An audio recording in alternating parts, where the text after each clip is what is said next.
राष्ट्र सर्वप्रथम राष्ट्र सर्वप्रथम राष्ट्र सर्वप्रथम राष्ट्र सर्वप्रथम।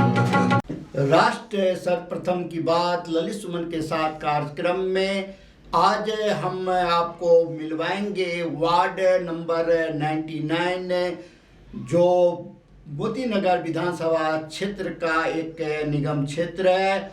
वहाँ की युवा निगम पार्षद जो पहली बार निगम पार्षद बनने के बाद करौलबाग जोन वार्ड समिति की डिप्टी चेयरमैन 2 वर्षों तक रही हैं। इसके साथ साथ ये डेंस कमेटी के उत्तरी दिल्ली नगर निगम में अभी वर्तमान में डिप्टी चेयरमैन के पद पर विराजमान है। शिकायत निवारण समिति की भी ये डिप्टी चेयरमैन है और आश्वासन समिति उत्तरी दिल्ली नगर निगम की भी डिप्टी चेयरमैन है और काफ़ी इन्होंने अपने क्षेत्र में विकास का काम किया है। आज सुनीता मिश्रा जी जो उमाशंकर मिश्रा भाजपा के मंडल अध्यक्ष की पुत्री हैं और काफ़ी ईमानदार भाजपा कार्यकर्ता के रूप में उमाशंकर मिश्रा की पहचान रही है और भाजपा ने उन्हें उनकी पुत्री को टिकट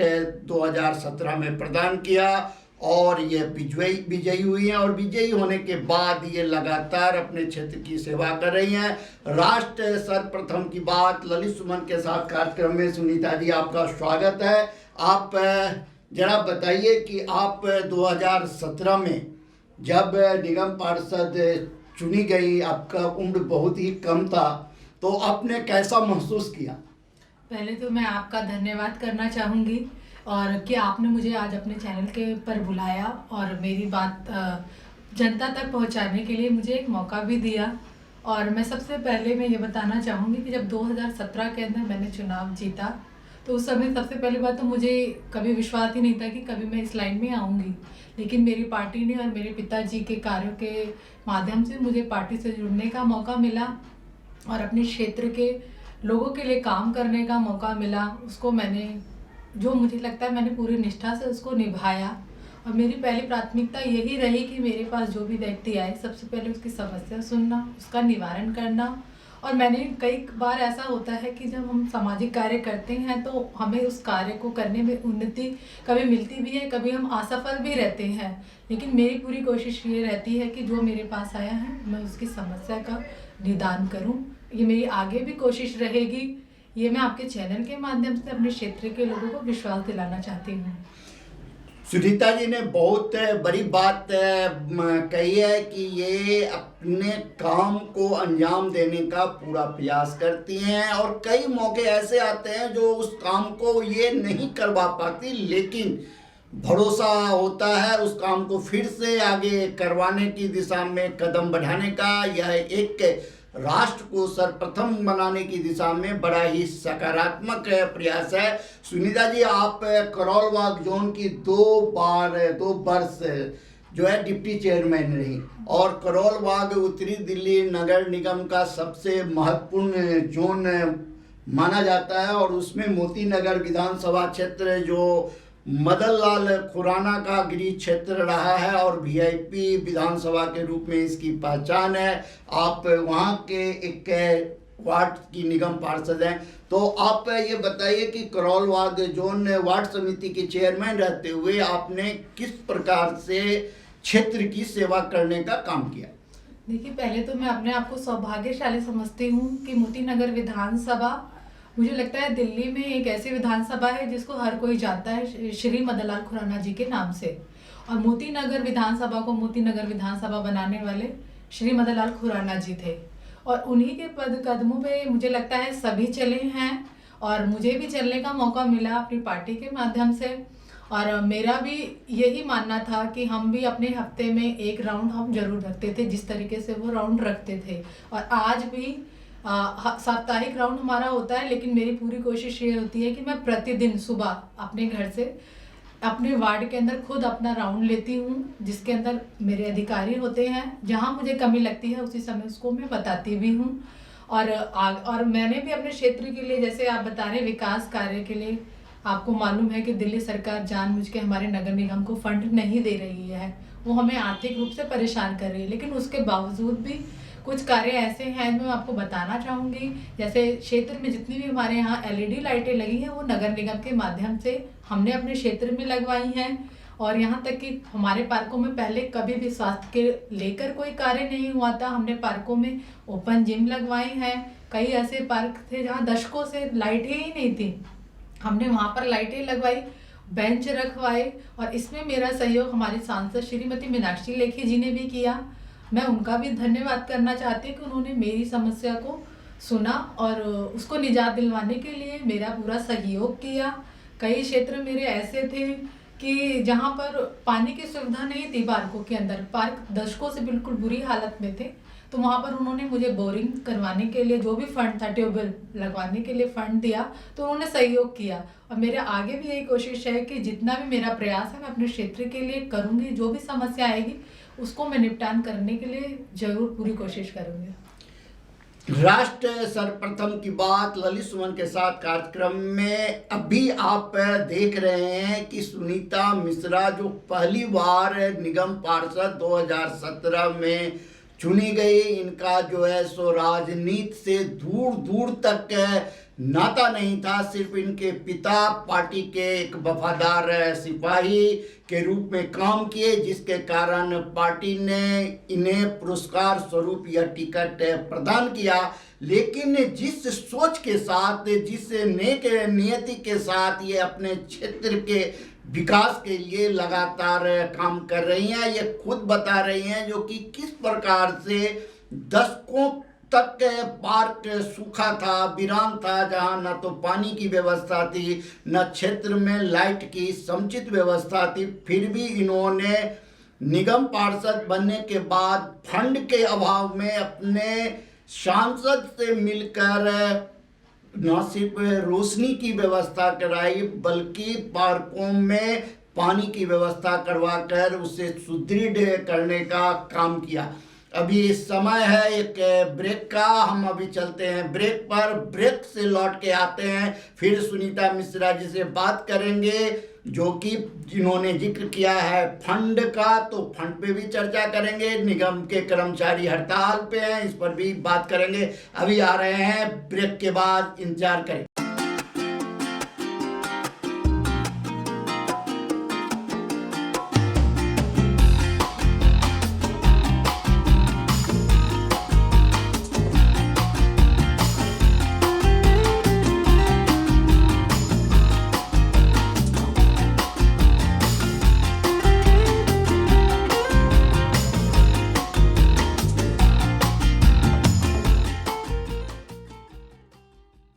मदर इंडिया परिवार की ओर से समस्त राष्ट्रवासियों को गणतंत्र दिवस की हार्दिक शुभकामनाएं।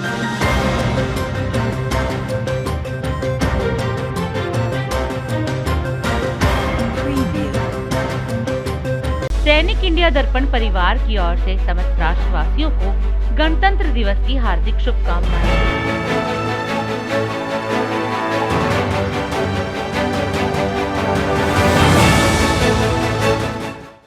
राष्ट्र सर्वप्रथम की बात ललित सुमन के साथ कार्यक्रम में ब्रेक के बाद आपका फिर से एक बार स्वागत है। ब्रेक पर जाते समय हम बात कर रहे थे वार्ड नंबर 99 की निगम पार्षद सुनीता मिश्रा से। ये बता रही थी जो कि इन्होंने किस प्रकार से अपने क्षेत्र में विकास का काम किया है। ये नगर निगम में उत्तरी दिल्ली नगर निगम के 3 महत्वपूर्ण पदों पर शिकायत निवारण समिति, आश्वासन समिति और डेंस कमेटी की डिप्टी चेयरमैन है। और उत्तरी दिल्ली नगर निगम ही नहीं, दिल्ली के तीनों निगम के पास फंड नहीं है, और फंड नहीं रहने के कारण निगम के कर्मचारी, निगम के शिक्षक और नर्सिंग स्टाफ भी हड़ताल पर हैं। न्यायालय द्वारा बार बार फटकार लगाया जा रहा है, दिल्ली सरकार को भी लगाया जा रहा है, निगम को भी लगाया जा रहा है। और फंड के मामले में आम आदमी पार्टी की सरकार जो दिल्ली में है वो बीजेपी के ऊपर आरोप लगा रही है, जो निगम में शासन में है। और बीजेपी जो है आरोप लगा रही है कि दिल्ली की सरकार जानबूझकर फंड नहीं दे रही, जिसके कारण कर्मचारियों को वेतन नहीं मिल रहा और निगम की स्थिति दयनीय होती चली जा रही। सुनीता जी, इसकी आप तो चूंकि उत्तरी दिल्ली नगर निगम के 3 महत्वपूर्ण पदों पर आप विराजमान हैं और संयोग से शिकायत निवारण समिति के चेयरमैन आपके मेयर होते हैं और आश्वासन समिति के चेयरमैन आपके नेता सदन होते हैं और आप दोनों कमेटी में डिप्टी चेयरमैन हो, तो आपको सीधा सीधा इसका फायदा मिलता होगा, जो कि मेयर से और सदन के नेता से आप बात करती होंगी। तो आप जरा ये प्रकाश डालिए, जो आखिर निगम में कर्मचारियों को वेतन नहीं मिल पा रहा है, इसके पीछे कारण क्या है? देखिए, मुझे लगता है ये सीधा सीधा जो नगर निगम के साथ सीधी सीधी राजनीति की जा रही है दिल्ली सरकार के द्वारा, क्योंकि मुझे नहीं लगता, क्योंकि मैं उम्र में कभी छोटी हूँ और एक्सपीरियंस भी मुझे इतना नहीं, लेकिन जितना मैंने जाना है, देखा है, आज तक कभी भी ऐसा नहीं हुआ कि दिल्ली सरकार में नगर निगम का फंड रोका गया हो। और इससे पहले भी सरकारें नहीं है दिल्ली में, दूसरी सरकारें भी रही हैं, लेकिन उन्होंने कभी नगर निगम का फंड नहीं रोका। नगर निगम कर्मचारियों की कभी भी सैलरी नहीं रोकी उन्होंने।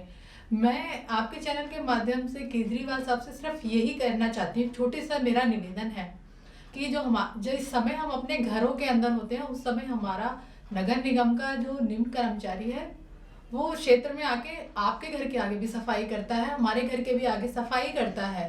तो अगर आपको राजनीति करनी है तो आप राजनीतिक मुद्दों पे राजनीति कीजिए, ना कि हमारे नगर निगम कर्मचारियों की सैलरी को रोककर, नगर निगम के फंड को रोककर। आप, मुझे लगता है, बहुत ही राजनीति का स्तर बहुत ही नीचे कर दिया गया है और ऐसा नहीं करना चाहिए उनको। अगर कोई शिकायत है, जिस तरीके से आपने अभी बीच में एक बोला था कि 25,100,000 का जो घोटाला नगर निगम ने किया है, चलिए, आरोप और प्रत्यारोप लगाना बहुत ही आसान होता है। हम बड़े ही आसानी से किसी पे भी आरोप लगा देते हैं कि ये गमन हुआ या घपला हुआ।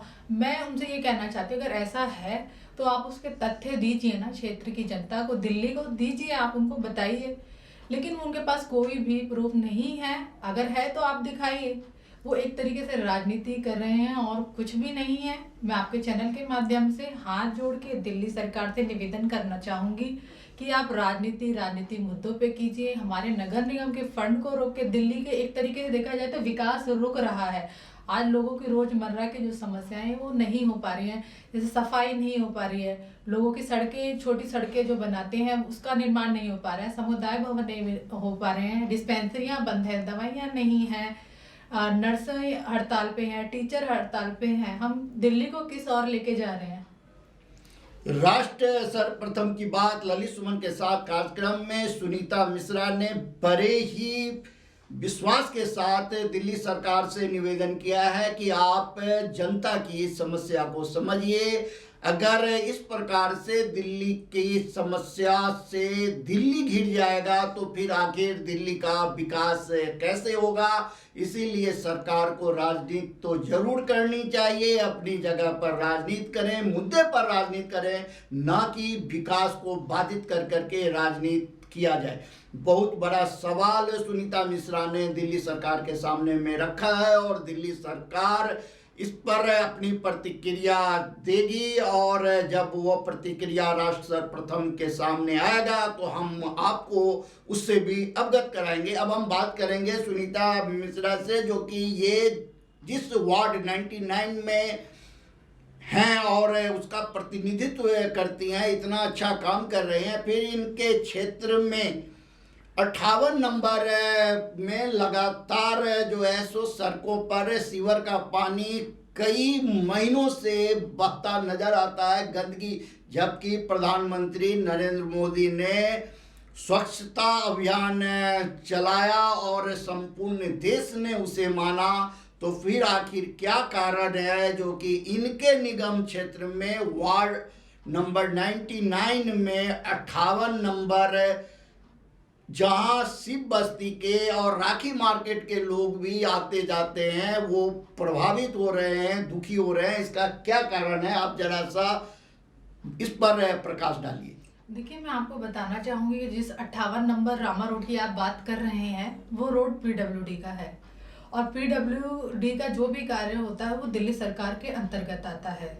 लेकिन उसके बावजूद भी मैं आपको अपने प्रयास बताना चाहूँगी इस समस्या से अपने क्षेत्र की जनता को मुक्त कराने के लिए। हालांकि मैं असफल रही हूँ और यहाँ पर मुझे जो लग रहा है इस मुद्दे पे भी राजनीति हो रही है, इसलिए क्योंकि आज मुझे भी 4 साल हो गए हैं निगम पार्षद बने हुए और मैं पहले दिन से इस बात को मैं अपनी वार्ड कमेटी में भी, यहाँ तक कि अपने हाउस में भी इस मुद्दे को उठा चुकी हूँ कि वहाँ के लोग कहते नरकीय जीवन जीने के लिए मजबूर हैं, क्योंकि उनके बच्चे और वहाँ पर सैकड़ों लोग ऐसे हैं, फैक्ट्री एरिया है, बाहर के लोग भी वहाँ पर रोजगार के लिए आते हैं, लेकिन मुझे लगता है वो कोई ना कोई बीमारी लेके जा रहे हैं, क्योंकि क्षेत्रीय विधायक जी को भी ये पता है कि यहाँ पर पानी बह रहा है इतने सालों से। अगर वो चाहते तो वो पीडब्ल्यूडी और जल बोर्ड से बात करके उस समस्या से लोगों को निजात दिला सकते थे।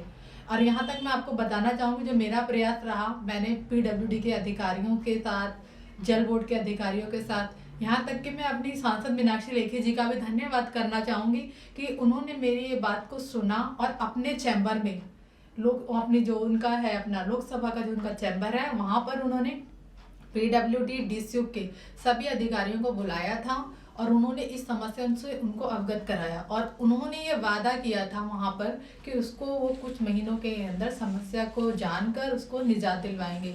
लेकिन वो दिन है और आज का दिन है, आज भी वो समस्या ऐसी की ऐसी ही बनी हुई है। इससे ये पता चलता है कि दिल्ली सरकार अपनी जिम्मेदारियों को कितनी वफादारी से निभा रही है क्षेत्र के अंदर, कि लोग आज मजबूर हैं। लोगों ने कितनी बार वहाँ धरने कर लिए, प्रदर्शन कर लिए, लेकिन वो समस्या बनी है। मैं तो आपके चैनल के माध्यम से भी अपने विधायक जी से निवेदन करना चाहूँगी कि उस समस्या को देखें, निजात दिलाएं वहाँ के लोगों को। अगर ये काम हो जाता है तो मैं तो आपका भी आभार व्यक्त करना चाहूँगी कि आपके चैनल के माध्यम से अगर वो हमारी पुकार सुन ले तो हमारे लोग बहुत ही आभार व्यक्त करेंगे उनका, इस समस्या से अगर निजात दिला दिया जाए। राष्ट्र सर्वप्रथम की बात ललित सुमन के साथ कार्यक्रम में सुनीता मिश्रा वार्ड नंबर 99 की निगम पार्षद ने जिस दर्द को बयां किया है, यह दर्द एक निगम पार्षद का दर्द नहीं, यह क्षेत्र की जनता का दर्द है जो पिछले 4 साल से प्रभावित हो रहे हैं। और जो संबंधित विभाग है, जो नकारा विभाग है, जो सड़कों पर सीवर का पानी बहा रहा है और अब तक 4 वर्षों में रोकने का, उसे ठीक करने का काम नहीं किया, यह बड़ा ही दुर्भाग्यपूर्ण है। जल बोर्ड का अधिकारी हो या सीवर के अधिकारी हो, इनका यह दायित्व बनता है, पीडब्ल्यूडी के अधिकारी का यह दायित्व बनता है कि आम जनता को सुविधा प्रदान किया जाए, इस समस्या का त्वरित कार्रवाई कर इन समस्या का समाधान किया जाना चाहिए। अगर लोकसभा सांसद ने इस मुद्दे को उठा दिया, अगर क्षेत्रीय विधायक ने इस मुद्दे को उठाया और निगम पार्षद ने भी 4 वर्ष से अगर इस मसले को उठाया, अगर उसके बाद भी अगर यह काम नहीं हो रहा है तो निश्चित रूप से अधिकारियों की लापरवाही है और ऐसे अधिकारी के ऊपर सख्त से सख्त कार्रवाई होनी चाहिए। राष्ट्र सर्वप्रथम की बात ललित सुमन के साथ कार्यक्रम में हम दिल्ली के मुख्यमंत्री और केंद्र के शहरी विकास मंत्री और दिल्ली के उपराज्यपाल से भी यह आग्रह करते हैं जो इस मामले के लिए विजिलेंस की जांच बैठाई जानी चाहिए और जो भी अधिकारी इसके लिए दोषी हो उसके ऊपर सख्त से सख्त कदम उठाया जाए, ताकि भविष्य में कोई भी अधिकारी किसी भी क्षेत्र में इस प्रकार की गंदगी फैलाने की हिम्मत न करे। सुनीता जी, मैं आपसे बात कर रहा था और आपने जो बात बताया यह सुनकर करके मुझे बहुत दुख हुआ है, जो कि महानगर दिल्ली, भारत की राजधानी दिल्ली में इस प्रकार से 4 वर्षों से एक समस्या है और सांसद और निगम पार्षद और विधायक चाह रहे हैं कि उसका निदान हो जाए और फिर भी अगर यह निदान नहीं हो रहा है तो यह निश्चित रूप से दुर्भाग्यपूर्ण है। और हम आपको राष्ट्र सर्वप्रथम की बात ललित सुमन के साथ कार्यक्रम के माध्यम से आपको भी आश्वस्त करते हैं कि इस की बात, ये जो है आवाज़, यह दूर तक जाएगी और इसके निदान के लिए जो भी कदम उठाना पड़ेगा राष्ट्र सर्वप्रथम की टीम उसे जरूर उठाने का प्रयास करेगा। आपने खुले में शौच के लिए जो प्रधानमंत्री ने दिया, जो कि खुले में शौच बंद हो और शौचालय की व्यवस्था हो, इसके लिए भी आपने अपने क्षेत्र में अच्छा काम किया है वार्ड नंबर 99 में। और आप पंचकर्मा हॉस्पिटल के लिए भी आप अच्छा काम किया है, जो दशकों से स्कूल बंद पड़ा हुआ था, आप उसको भी बी ब्लॉक करमपुरा में साफ सफाई करी है। मतलब आप इतने कम उम्र के होते हुए भी आपके अंदर ये जागरूकता कहाँ से आई और अब कैसे ये काम कर रही है? देखिए, मेरे लिए तो ये सर्वप्रथम 2017 में मैंने जिस तरीके से आपको बताया, मैं राजनीति में आई, मुझे इतना नहीं था अनुभव। इसमें मेरा सहयोग मेरे पिताजी श्री उमाशंकर मिश्रा जी ने पूरा किया। वो मेरे साथ हमेशा कंधे से कंधे मिला के मेरा सहयोग करते आए। क्या सही है क्या गलत है उसकी जानकारी मुझे देते रहे, किस तरीके से कार्य को कराया जाना चाहिए और उसके लिए प्रयासरत आपको रहना चाहिए। मेरे प्रेरणा स्रोत मेरे पिताजी हैं, जो मुझे हमेशा ये कहते हैं कि आप अपने जीवन में कोई भी कार्य करेंगे, जरूरी नहीं है आपको हर कार्य में सफलता मिलेगी, लेकिन अगर आपके पास कोई आया है या आप अपने क्षेत्र के लिए कोई कार्य कर रहे हैं तो उसको ये लगना चाहिए कि आप उसके लिए समर्पित हैं। और सफलता मिलना या ना मिलना वो दूसरी बात है, लेकिन आपको प्रयास करना है सबके लिए। तो इसी की भावना को लेते हुए मैंने अपने कार्य को हमेशा कोशिश की है कि मैं ईमानदारी से और अच्छे से निभाने की कोशिश करूं। राष्ट्र सर्वप्रथम की बात ललित सुमन के साथ कार्यक्रम में सुनीता मिश्रा ने बताया, जो किस प्रकार उनको राजनीति की और क्षेत्र के बारे में इतनी जानकारी नहीं थी, उसके बावजूद ये लगातार प्रयास कर रही हैं एक सकारात्मक सोच के साथ, जो कि किस प्रकार से आम लोगों को राहत ये पहुंचा सकती हैं। सुनीता जी, आप एक युवा निगम पार्षद हैं और राष्ट्र को सर्वप्रथम बनाने के लिए युवाओं को आप क्या संदेश देना चाहेंगी राष्ट्र सर्वप्रथम के इस कार्यक्रम के माध्यम से? मुझे लगता है कि अगर किसी भी क्षेत्र का या कहीं का भी अगर आपको विकास करना है तो उसमें आपको 3 लोगों का सहयोग साथ लेके चलना चाहिए। एक उस क्षेत्र का प्रतिनिधि, दूसरा शासन और तीसरा प्रशासन। तीनों चीज़ें ऐसी हैं कि अगर तीनों मिलके काम करेंगे तो मुझे लगता है क्षेत्र एक नए विकास की ओर जाएगा। और आजकल मुझे नहीं लगता कि कोई भी ऐसा व्यक्ति है जो हमारी क्षेत्रीय समस्या है उसके बारे में नहीं अवगत है। और सबसे बड़ी बात है कि आज का युवा इतना समझदार है कि आप उसको बरगला भी नहीं सकते हैं, उसको हर विषय में जानकारी है। तो इसीलिए अगर अपने क्षेत्र में नए विकास कार्य करने हो या दिल्ली को नए विकास की ओर लेके जाना है तो युवाओं का बहुत ही महत्वपूर्ण योगदान है, और जिसमें एक ट्रांसपेरेंटी भी होनी चाहिए कि क्या हम कार्य कर रहे हैं और क्या होने वाले हैं। राष्ट्र सर्वप्रथम की बात ललित सुमन के साथ कार्यक्रम में आपने सुना कि सुनीता मिश्रा किस तरीके से एक संदेश देने का काम किया है, जो किसी भी क्षेत्र के विकास के लिए, किसी भी राज्य के विकास के लिए, राष्ट्र के विकास के लिए क्या किया जाना चाहिए।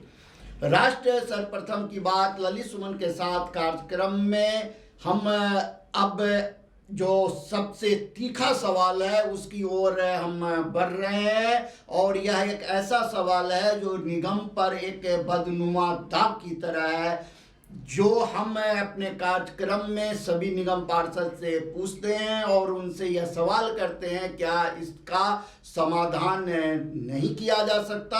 और चूंकि यह एक युवा निगम पार्षद हैं इसीलिए इनका दायित्व और बढ़ जाता है, जो आने वाले समय में निगम के ऊपर जो यह दाग है वह दाग मिट जाए और निगम के कार्यों की तारीफ चारों बगल हो, क्योंकि निगम एक ऐसा है जो कि आम लोगों की आम समस्याओं से जुड़ा हुआ विभाग है और सभी दुख और सुख में निगम के कर्मचारी उसके साथ होते हैं। लेकिन सिर्फ एक विभाग के कारण निगम की छवि जो है सो दागदार हो जाती है और कई बार तो निगम पार्षद के ऊपर भी इसके कारण प्रश्नवाचक चिन्ह लगते रहे हैं।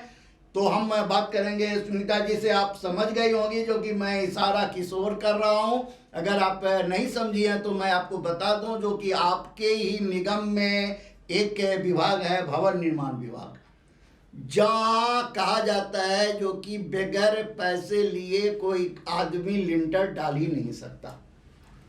क्या यह बात सत्य है? और अगर ऐसी बात है तो इसके रोकथाम के लिए आप चूंकि डिप्टी चेयरमैन भी रही हैं और 3 महत्वपूर्ण कमेटी में आप हैं, और खास करके आप युवा हैं, और प्रधानमंत्री नरेंद्र मोदी जी ने साफ ऐलान कर रखा है, न खाऊंगा न खाने दूंगा, भ्रष्टाचार के मामले में 0 टॉलरेंस। तो आपका क्या कहना है? मैं बिल्कुल मोदी जी के इस बात के साथ सहमत हूँ कि ना खाऊंगा ना खाने दूंगा। और दूसरी बात मैं आपको ये बताना चाहूँगी कि मुझे भी 4 साल हो गए काम करते हुए, तो ये मेरा मानना है और मैं इसको 100% कहूँगी कि ये सही है।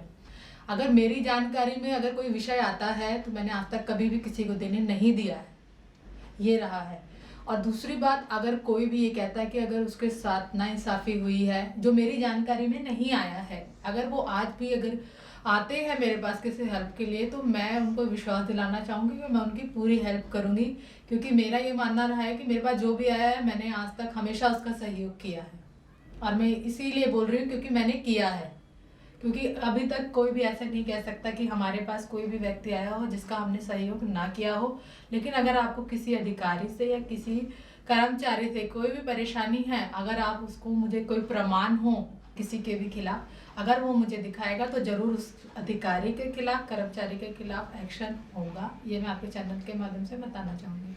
राष्ट्र सर्वप्रथम की बात ललित सुमन के साथ कार्यक्रम में जनता की जो सबसे बड़ी सवाल निगम के लिए वो होता है, मैंने उस सवाल को भी निगम पार्षद के सामने में रखा। आपने उनका जवाब भी सुना, जो उन्होंने कहा कि अगर कोई भी व्यक्ति अगर आकर के उनके पास शिकायत करेगा और बताएगा जो कि मुख्य अधिकारी द्वारा उन्हें परेशान किया जाता है, तो निश्चित रूप से उसके ऊपर कार्रवाई की जाएगी। राष्ट्र सर्वप्रथम की बात ललित सुमन के साथ कार्यक्रम में निगम पार्षद 99 सुनीता मिश्रा जी पधारी। आपका बहुत बहुत धन्यवाद। आपने आकर करके जनता को सारी बात बताई और जनता इसे जानकर अपने क्षेत्र के लिए और आपके क्षेत्र के विकास के लिए और दिल्ली के विकास के लिए और राष्ट्र को सर्वप्रथम बनाने के लिए अपना योगदान देते रहेंगे। धन्यवाद।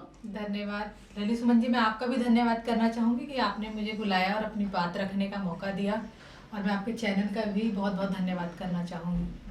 प्रतिदिन देखिए 8 बजे रात्रि 9 बजे सुबह राष्ट्र सर्वप्रथम की बात ललित सुमन के साथ कात्यायनी टीवी पर। राष्ट्र सर्वप्रथम कैसे बनेगा, इस संदर्भ में जो है आप क्या संदेश देना चाहेंगे? जो आज मोदी जी जिस राह पे देश को चला रहे हैं, भ्रष्टाचार मुक्त और एक प्रिंसिपल, एक सिद्धांत लेकर चलेंगे तो जाकर सर्वप्रथम बनने में हमारे को भारत का जो हम अपनी आंखों से देख पाएंगे वो हो सकता है। आज़ादी से लेकर अब तक भारत ने काफ़ी विकास किया है, लेकिन भारत विश्व गुरु कैसे बनेगा, इस संदर्भ में जो है आपकी क्या राय है? आज तक इतिहास में गरीबी हटाओ कर नारे तो लगते रहे, लेकिन जो भी योजना उनके लिए बनती थी उस अंतिम व्यक्ति के लिए, वो नीचे जमीन पर उसको हम उतार ही नहीं पाते। आज उनकी योजनाएं जमीन पे उतर रही हैं, तो जो उनको सीधा लाभ है वो उनको डायरेक्ट उनके खातों के, जनधन खातों के माध्यम से जा रहा है। केंद्र सरकार और राज्य सरकार से आप क्या चाहते हैं और जनता को क्या संदेश देना चाहेंगे कि राष्ट्र सर्वप्रथम बनाने में वे अपना क्या योगदान दें? तो ये सबसे बड़ी बात है, मोदी जी जिस तरीके से करके मुख्य की तरह काम कर रहे हैं, एक भी स्टेप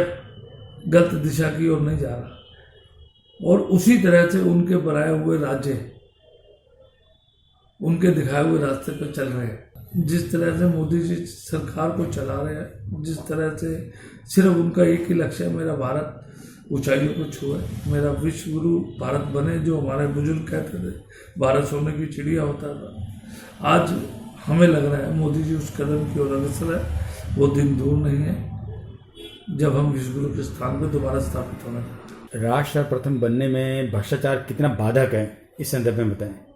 सिंगल लार्जेस्ट पार्टी बनाकर मोदी जी के ऊपर भारत की जनता ने, देश के लोगों ने ये बहुत बड़ी जिम्मेवारी उनके ऊपर सौंपी है, वे भारत सही रास्ते पे चले।